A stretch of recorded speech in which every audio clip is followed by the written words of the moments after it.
Life of all the Supreme Lord's devotees, O Master Srimad Bhagavatam, you are the sun risen in the darkness of Kali. You are the exact image of Sri Krishna. Paramananda Padaya, Prema Vakshaksharayate, Sarvada Sarvasegaya, Sri Krishna Namostame. Unto you, supremely blissful to read, the Ilavi syllable, always on the font of Prema. You can always be served by everyone. You are Sri Krishna himself. Mareka Bandhu Matsangin, Madguru Madmaharina, Madhistaraka Madbhagya, Marananda Namostate. My only friend, my constant companion, my spiritual master, my great wealth, my savior, my good fortune, my source of ecstasy, bow down to you. Asaru Saru Tadai, Latina Jojarakira, Anamuchakara Chinmam, Prema Hudkantayo Spura. O bestow saintliness to the unsaintly, O exalter of the merciful. Please never leave me, always appear in my heart, and my voice is pure. Om Namo Bhagavate Vasudevaya. Om Namo Bhagavate Vasudevaya. Om Namo Bhagavate Vasudevaya.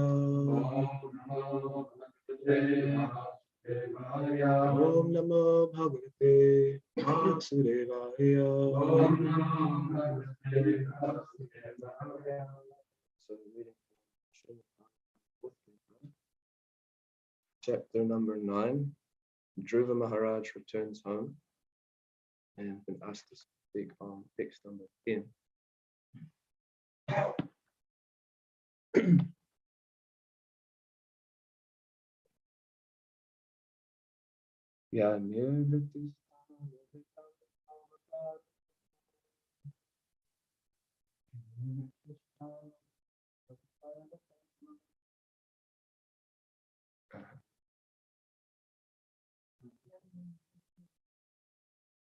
Yeah.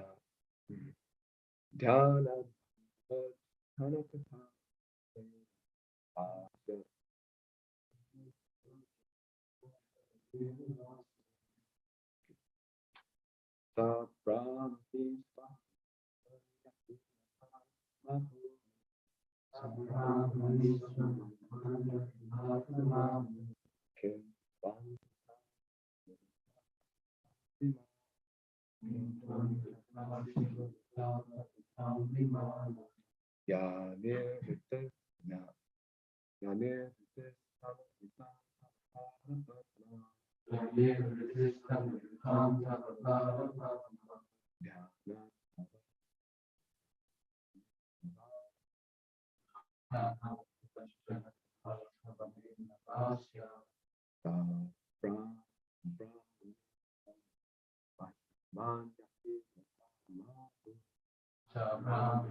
Yane Vitistanu Vitam Tava Parapadma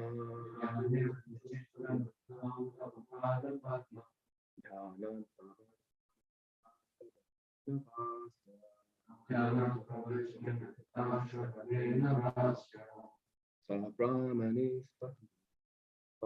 Mahimanyapi Mahapu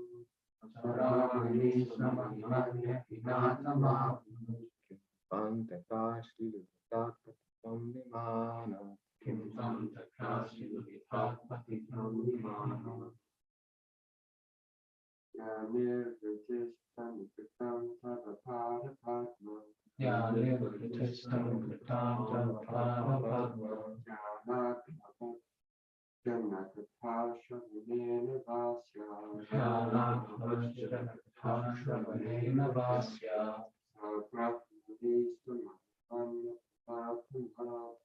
Sabrahmani Swamahimanya Pinatamabu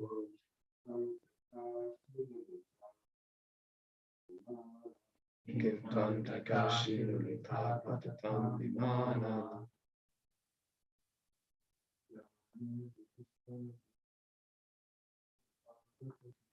Yane Vritastanu Vitam Tapapara Padma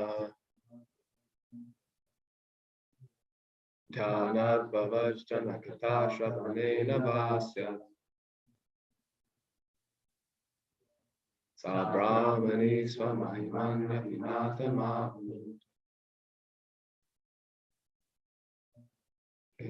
Takashi Vudatai Patatam Vimana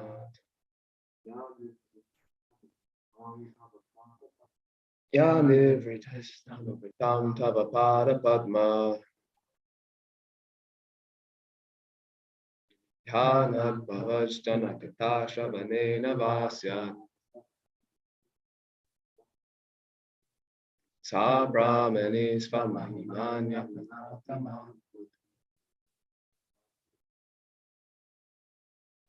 Him Twantakashi Namita Patatam Vimana. Word for word, Yah, that which, liberty, bliss, of the body, Tava, your, Aravinda, lotus feet, from meditating upon, Avajjana, from your intimate devotees, Kata, topics, Shravanena, by hearing, Va, or, Syat, comes into being, Sa, that bliss, Brahmani, and the Swamahimani, your own happy, even, Artha, O Lord, Ma, never, who exists, Him, what to speak of, to, then, Antaka Asi, by the sword of death, Lalita, being Will you hear it, Prabhu, properly? Patatam, of those who fall down, the Minat, from their airplanes. Translation and purport by His Divine Grace A.C. Bhaktivedanta Swami Maharaj Srila Prabhupada Ki Jai.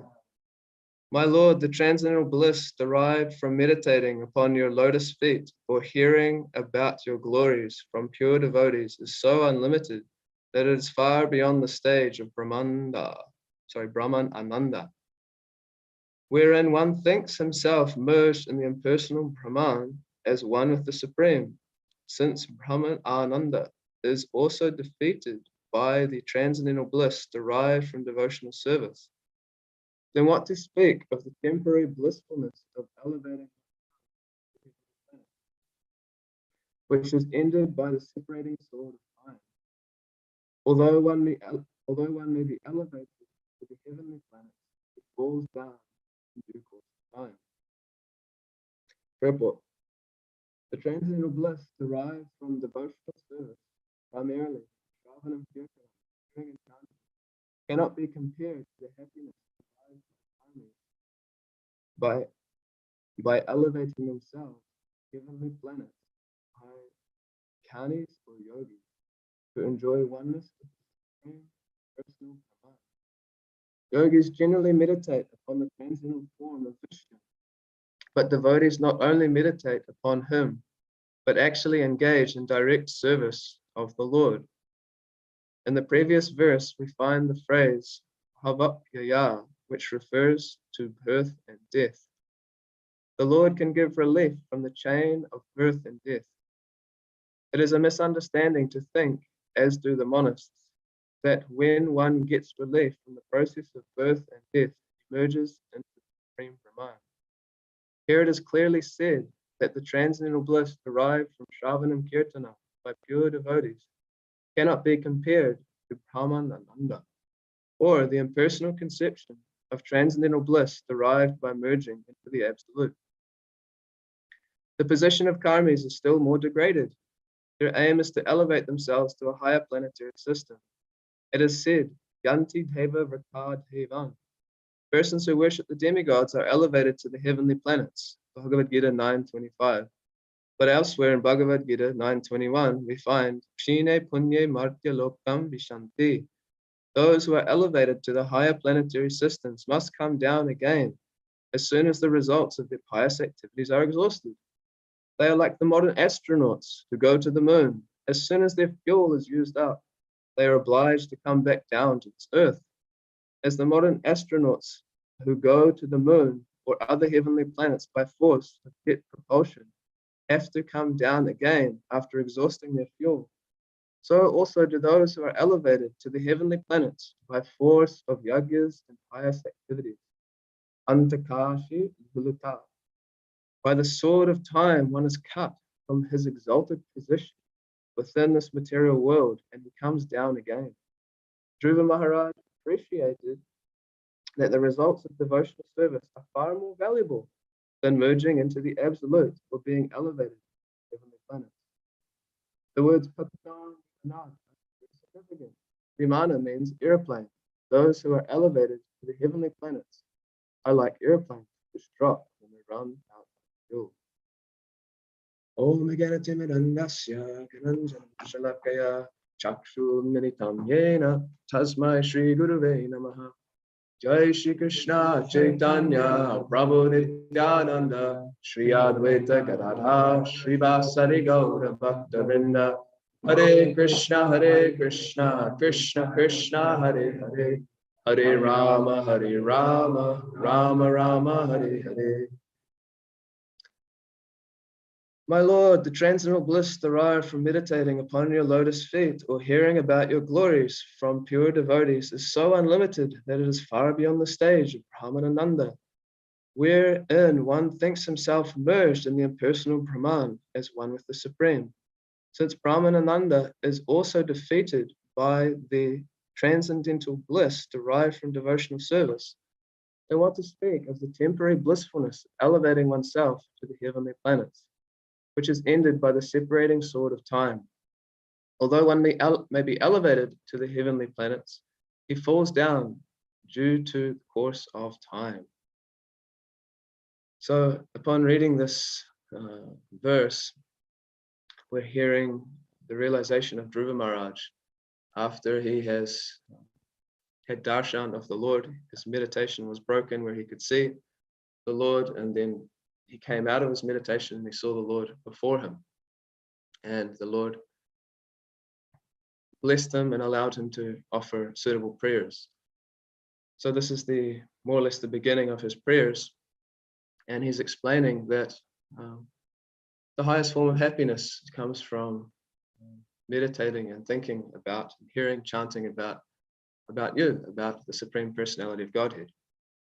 And that pleasure that comes from that is far beyond the pleasure that one can achieve by merging into the Brahman effulgence, and what to speak of the temporary happiness that comes from going to the heavenly planets.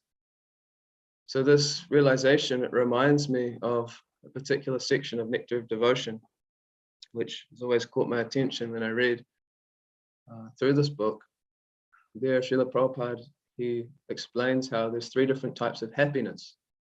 He explains how there's material happiness, spiritual happiness, and devotional happiness. And as we know, the Nectar of Devotion, it's a summary study of Rupa Goswami's Bhakti Rasamrita Sindhu. And Rupa Goswami, he was empowered to write this book based on the teachings that he received from Lord Chaitanya Mahaprabhu. So you'll find in Chaitanya Charitamrita the origin of this statement that Prabhupada's making about the 3 different types of happiness. Because there in Chaitanya Charitamrita, when Lord Chaitanya is instructing Rupa Goswami, he explains that he makes an analogy. He talks about how the desire for material happiness and the desire for liberation, they are compared to 2 witches which haunt one like a ghost. And he explains that as long as one is haunted by these witches of the desire for liberation and the desire for material happiness, one can't actually experience the transcendental bliss of devotional service. So Prabhupada expands on this in his Nectar of Devotion, because this verse, it appears in the Bhakti Rasamrita Sindhu, the same verse that you find in Chaitanya Charitamrita and the Madhya Lila. And so Prabhupada's expanding on this in Nectar of Devotion, and explains that there are these 3 different types of happiness. So he talks about material happiness, and he makes the statement that basically material happiness means that man is competing with his fellow man or his fellow neighbor to become the topmost head man. So that's basically all we're experiencing in material existence. It's a whole conception of happiness is how can I become the topmost head man?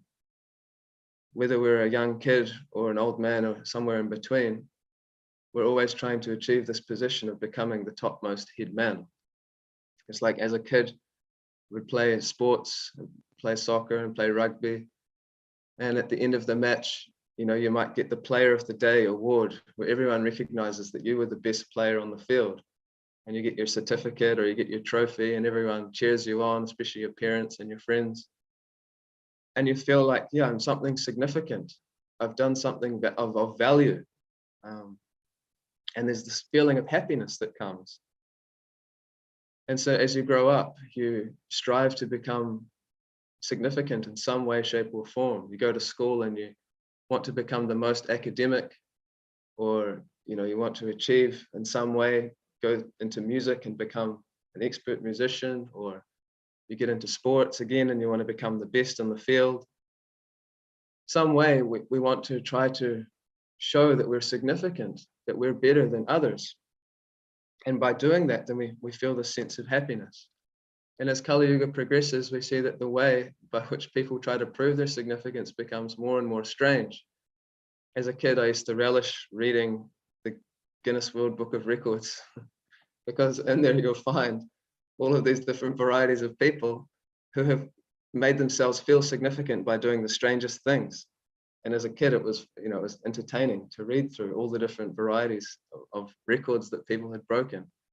And there's a guy in there who became famous for eating a car. Gradually, day by day, he would eat one little part of the car, grind it up and digest it.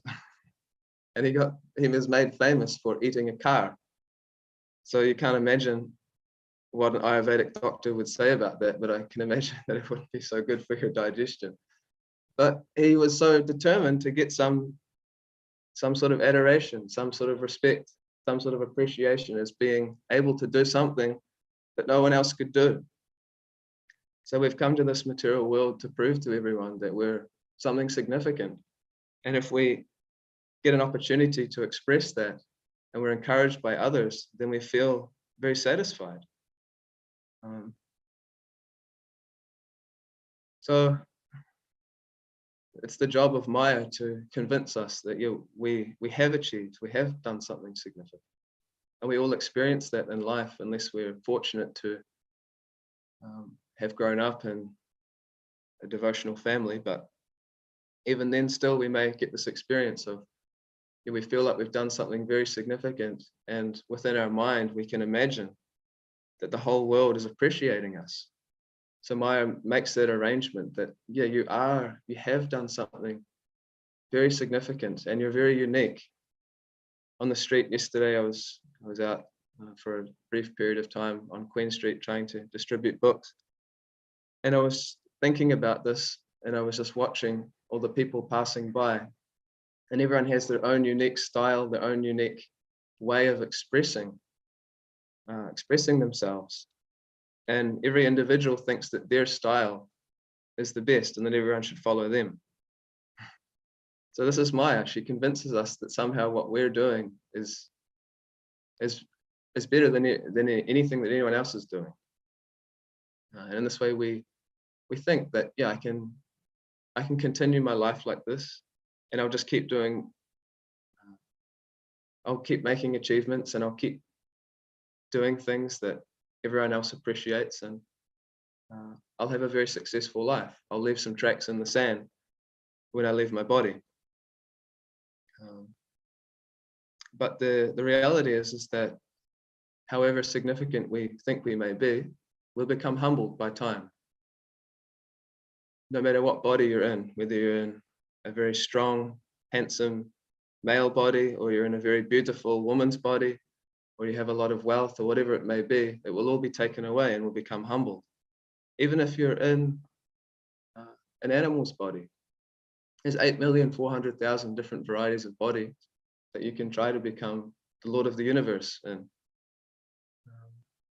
just like recently, I went and not so recently, a few months ago, I visited my family, and the cat that we'd acquired when I was younger was on its last legs, literally. And this cat, I remember as a kid, it was always, or as a few years, probably 10 years ago, 15 years ago, we got this cat. And it was always very it was kind of like the head of the house. It was always fed 3 times a day and very well looked after. It never had any anxieties. And you could see that it was actually proud, even though it's just a cat. Because you could see it would just wander around the house, and it would get scratched when it wanted to get scratched, and it would get fed when it wants to get fed, and it would sleep when it wants to sleep. It just did whatever it wanted, whenever it wanted. And there was no competition. There was no other animals in the house, and everyone gave it attention. So, but then at the end of its life, when I saw it a few months ago, its liver had failed and it had arthritis. So it couldn't eat properly. It couldn't walk properly. So it was becoming humbled. So no matter what species of life you're in, you'll experience becoming humbled by material nature, no matter how strong your body is, or no matter how small your body is.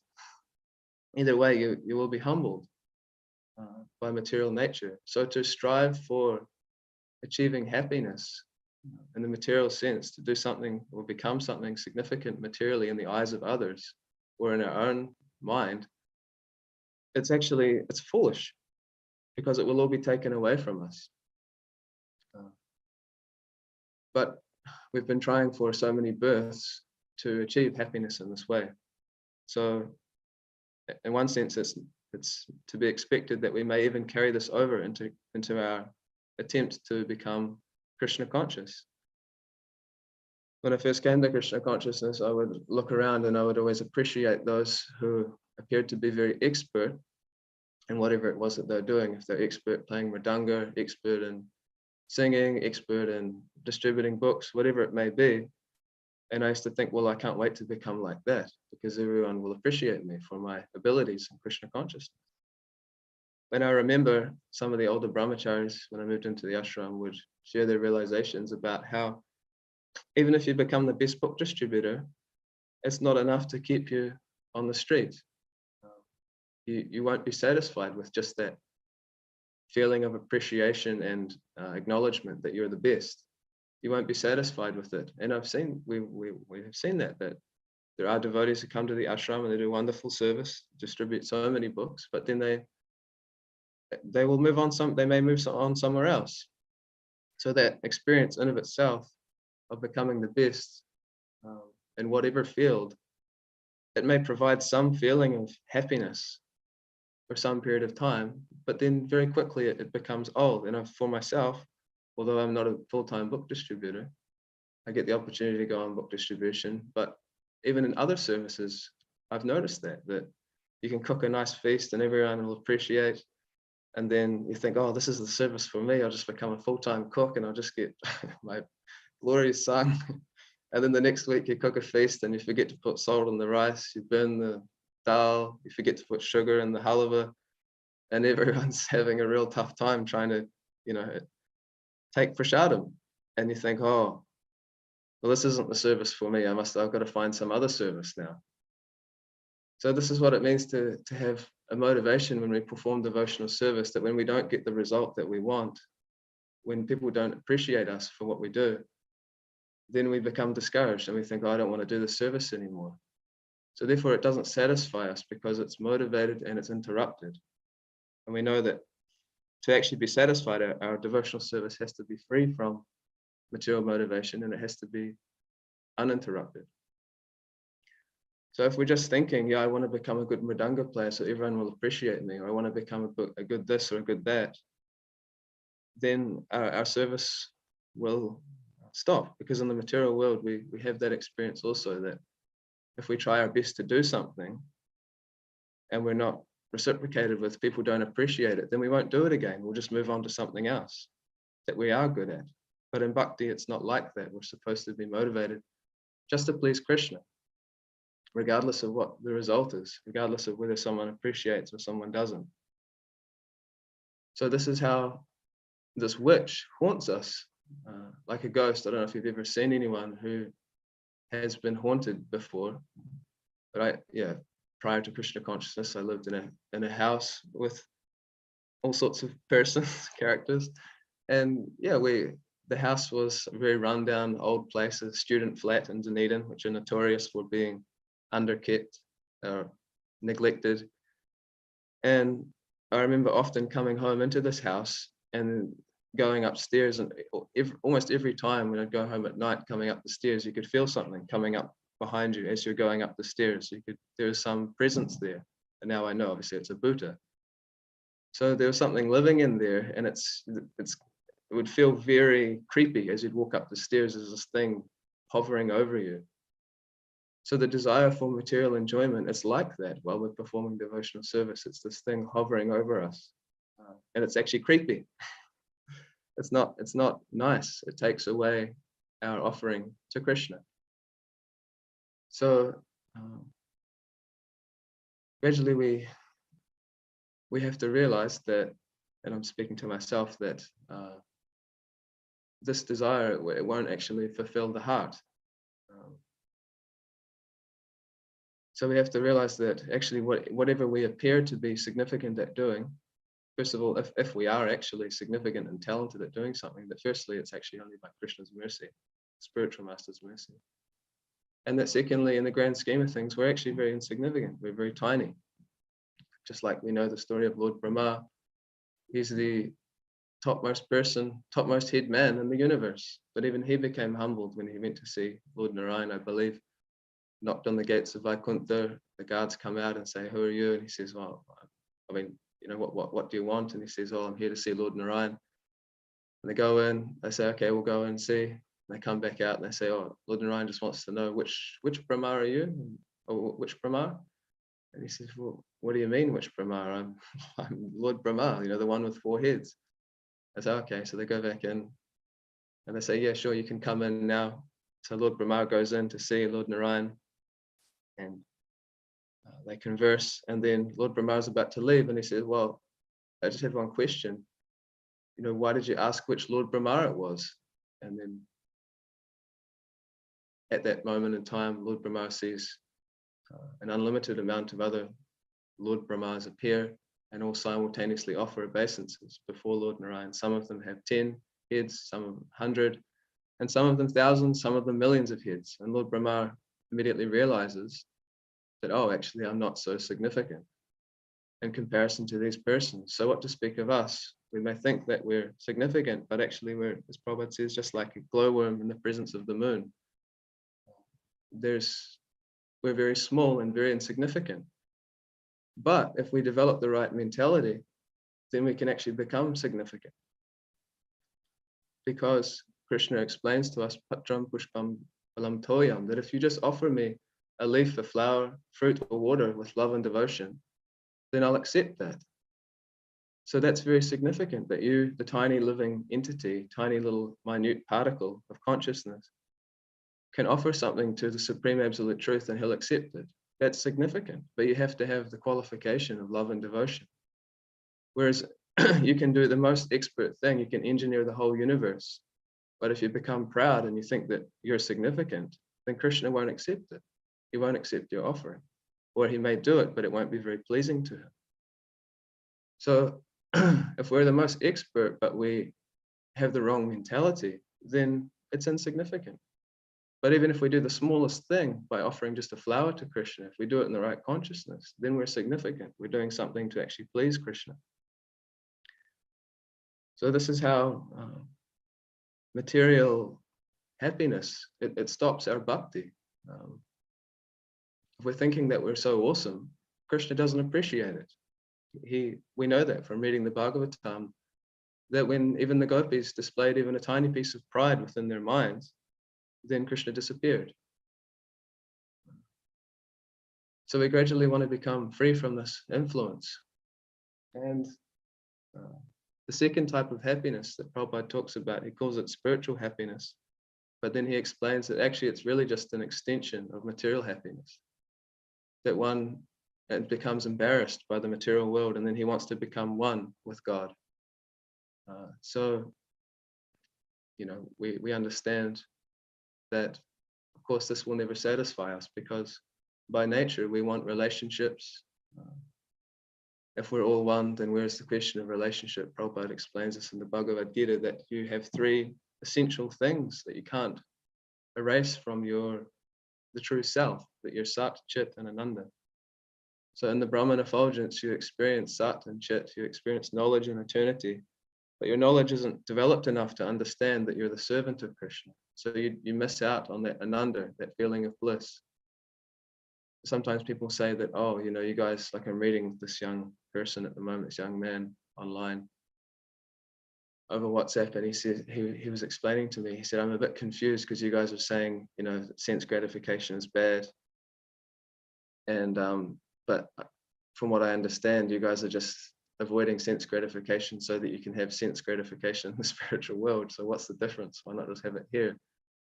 I had to explain to him that, yeah, it's true, there's sense gratification in the spiritual world, but it's the Ananda that we're feeling. It's not the type of Ananda that we feel here. It's not the type of bliss. It's not that the devotee is wanting his happiness, but the byproduct of Krishna's happiness. That's what we experience. That's actually what Ananda is. It's the experience of realizing that we've pleased Krishna. So we get that even in the material world, that when you try to please someone, when you see that they're pleased, even just a mundane person, a tiny insignificant person, if you please them, then you'll feel happy. You can actually feel a type of happiness. So what to speak of the Supreme Person? If we please him, then we'll feel satisfied. So that's what Ananda actually means, is that we feel that Krishna is pleased. It's something that my Guru Maharaj has said in many lectures, and I've heard him say, and something I often think about, that he says that Krishna's pleasure is a fact. So we want to get that experience that Krishna's pleasure is actually a fact. We feel satisfied by pleasing Krishna. And then we can experience that Krishna is who he says he is, that we're doing devotional service and we feel satisfied because we're pleasing Krishna. But what Dhruva Maharaj is explaining to us by his realization is that, yeah, it's this type of happiness. It's beyond any type of happiness from the Brahman effulgence or from the heavenly planets. So we have to become free from that desire to actually experience what is transcendental happiness. And well, one may think, well, it's such a high platform. How can I get there? But Prabhupada has explained to us that you just keep the iron in the fire, and gradually the iron takes on the quality of the fire. So we don't have to be discouraged. If we're speaking for myself, I'm definitely still haunted by these witches, but gradually, by engaging in devotional service, we'll feel that their presence starts to diminish. And so we might think, well, can't I have my cake and eat it too? Can't I, enjoy material happiness and freedom from distress and then become a pure devotee? That is actually a path. We're just reading about that Brihad Bhagavatamrita. It's described very briefly. The beginning of the second canto, it's called the Archer Adi, I believe. And the yogi can elevate themselves forward, bhuvaswara, through the three different phases of this material universe, and then enter into the four higher regions: Mahaloka, Janaloka, Tapaloka, Satyaloka. You hear about them in the Bhagavatam. And from Mahaloka, the yogi can watch the whole material annihilation happening, the end of Lord Brahma's day. And from there, he can take an airplane and go up to Satyaloka and stay there with Lord Brahma for billions of years. And then at the end of Lord Brahma's day, he can gradually go through all the different layers of the universe, through the earth and the air, fire, water, air, etc., and gradually dissolve his whole material existence and then enter into the spiritual world. So you can do that. You can take that path. You can go to the heavenly planets and go through all these different phases. But why would you want to do that? It takes billions of years. Why would you want to wait so long to go to such a nice place as Goloka Vrindavan? And even it's not guaranteed. If you take this path, it's not assured that you won't get distracted along the way. There's a lot of nice distractions. Like sometimes you want to go somewhere, you're on Queen Street and you've got a destination in mind, But then there's so many billboards, so many shops, so many sales, so many things, you just become distracted over the smallest thing. What to speak of going to Goloka Vrindavan through all the different heavenly planets and all the different subtle mystic powers one can have. So there's so many distractions. So why take that long, dangerous path when you can just go back to Godhead in one lifetime by following Prabhupada and what Prabhupada's given us? So therefore it's said that great sages and sages, they worship Kali Yuga because in one short life you can attain the highest thing in the highest place, the highest possible thing in just a small 50 years. So therefore Lord Chaitanya says that you're actually the most fortunate. He's Brahmanda Brahmyate Kona Bhagavan Jiva Guru Krishna Prasadi Bhai Bhakti Lata Beach. Brahmanda Brahmyate, you've wandered all over the universe anyway, why do it again? You're the most fortunate Bhagavan Jiva. Why? Because Guru Krishna Prasad, you've achieved the mercy of Krishna coming through the Guru, and that is the Bhakti Lata Bij, the seed of devotional service. So Lord Chaitanya, he goes on to explain to Rupa Goswami that he says, Malihana, you should become a gardener. Malihana Kari, Se Bija Aropana, Shravana Kirtana Jale.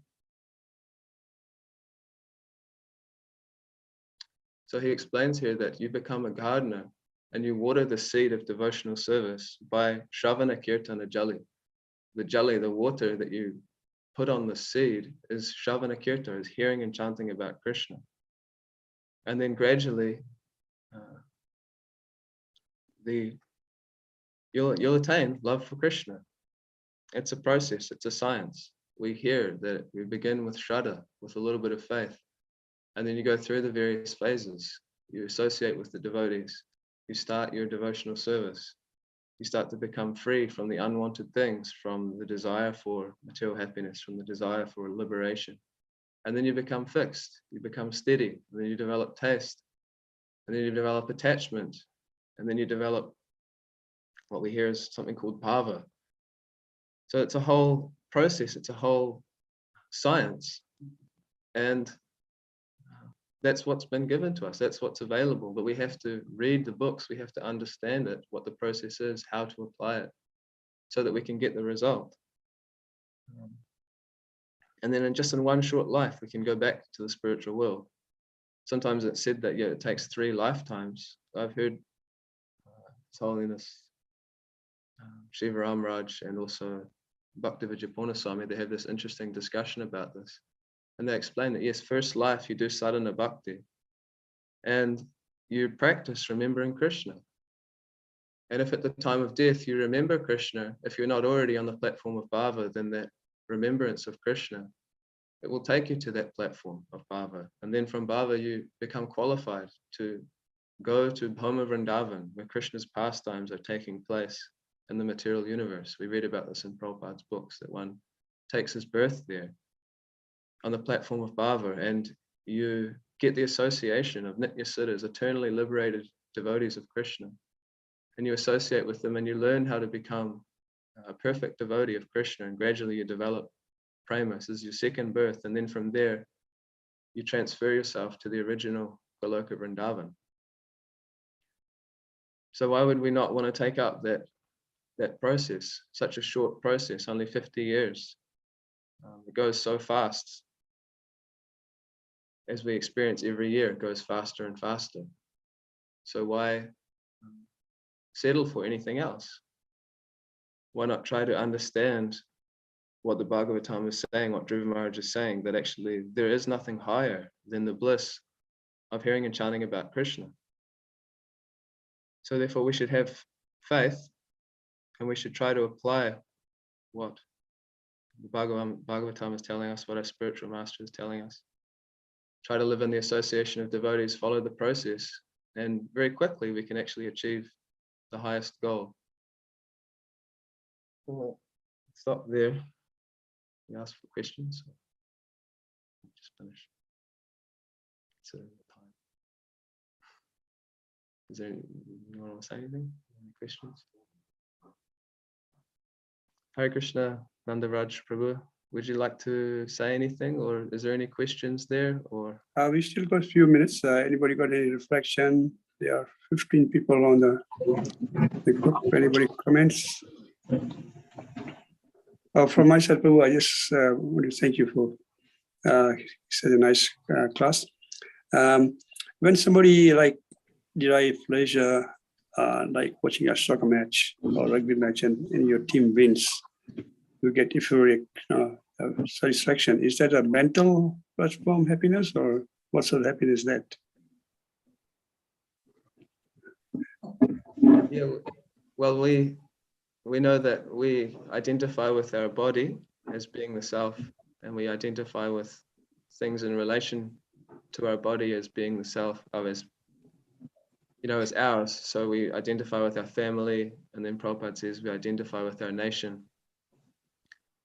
So yeah, we identify with our soccer team or our rugby team, and when we see our rugby team or our soccer team win, then we feel a natural feeling of happiness, because it's related to us, it's related to our body and our mind. So there's a sense of feeling that we've won, that we've done something successful. So we don't necessarily have to feel bad about that, but we just have to understand that there is a higher level of happiness that we can actually experience, which is free from our body and our mind. But Krishna consciousness, Prabhupada says many times in Bhagavad Gita, you'll find he says that it's a gradual process. He says that it's a slow process. So it's to be expected that we feel, just like Dhruva Maharaj, you'll hear at the end of this pastime, then when he's about to get on the plane to go back to Vaikuntha, then he's looking for, well, but hold on a second, where's my mother? Because he has a natural affection for his mother in two ways. One, because it's his mother, but also because she was, of course, the one who first instructed him to go to the forest. But my Guru Maharaj also often says that we are human beings having we're spiritual beings having a human experience. So the human side is there, but gradually we should understand that we want to give it up by becoming attached to something higher, becoming attached to the feeling, the experience of pleasing Krishna and Krishna's happiness. And then we'll think, oh, whether my rugby team wins or loses, it's okay, as long as Krishna's happy. Thank you, Prabhu. The other interesting point in this verse is that in this prayer by Prahlad Maharaj, he's saying the Anand derived from Brahmananda is very minuscule compared to Anand bliss derived from devotional service. So it appears he has experienced both. How would you say that? Or I'm not sure what Dhruva Maharaj was experiencing, but because he's comparing bliss derived from devotional service to Brahmananda. So maybe when the Lord touched his forehead, the conch shell, he got all this knowledge and just reiterating. Yeah. My Guru Maharaj often, when this question comes up, you can say, well, maybe, you'd have to ask him.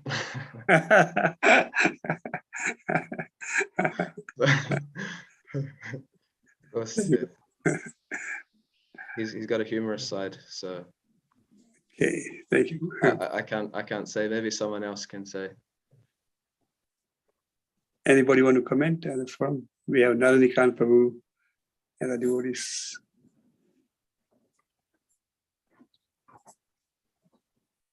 We have Poshak Madhav Prabhu.